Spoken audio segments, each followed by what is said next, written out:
Okay guys, so in the last video, I put the link down below for knee pain. I showed you how to get rid of knee pain. A lot of you had amazing results and you didn't even believe it until you did it, okay? But I left off a really important little end part of it. So that's why we're doing another video. Now, just to recap, if you haven't seen the video, if he hurts on this knee, you're gonna work on the opposite muscles that are attached to the knee on the opposite side, okay?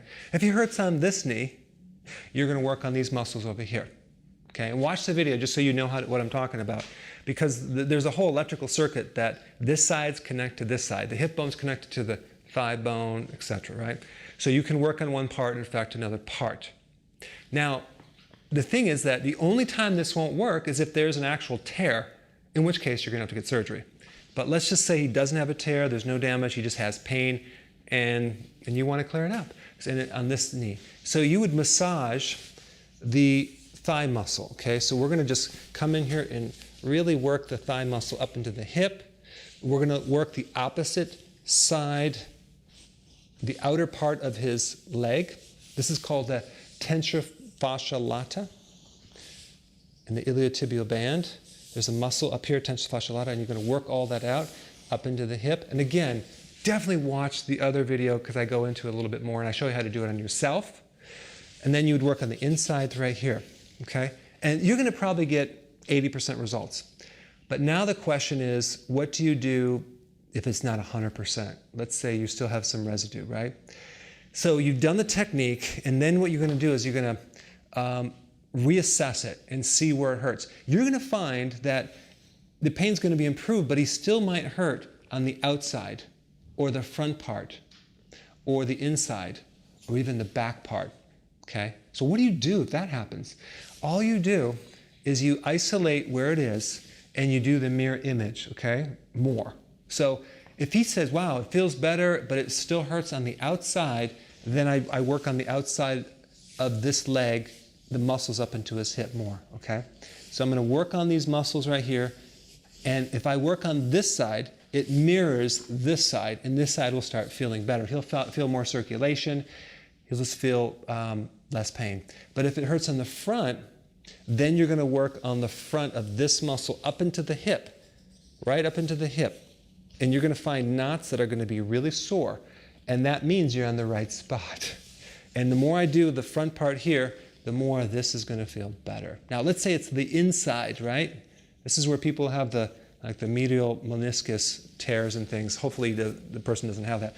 So if it hurts on this side, you would work on this muscle. These are the adductors. These things hurt like hell, so go light. So you would work up into the hip. And if you were to do this to yourself, you can use a massage tool, an end of a brush. Just don't use a machete when you're doing that. So we come up into here and we work on these muscles, and you're going to see all this pain just kind of clear right up.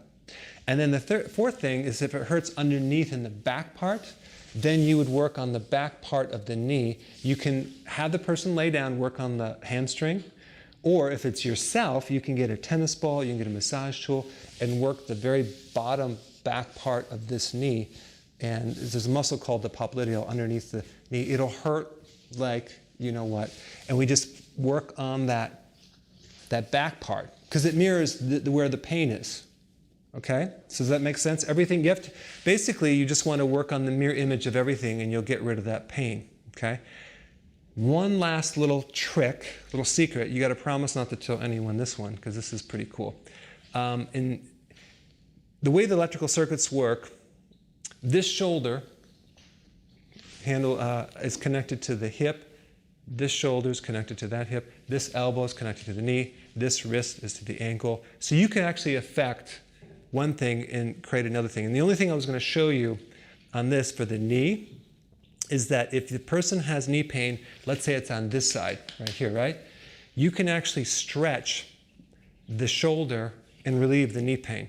Again, it's all about neurology, and you have to do this. You can do this by yourself. You can hang on something and stretch this, okay, to handle even the hip and knee and that side and the opposite side.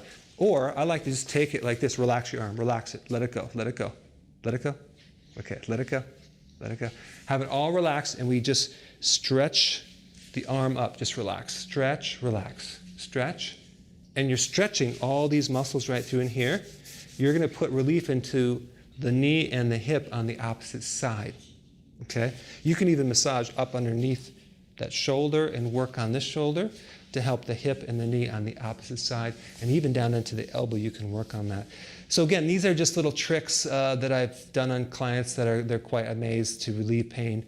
And go ahead and try them, and put your comments down below and tell me how it worked. Press it. Forget it, I'm done.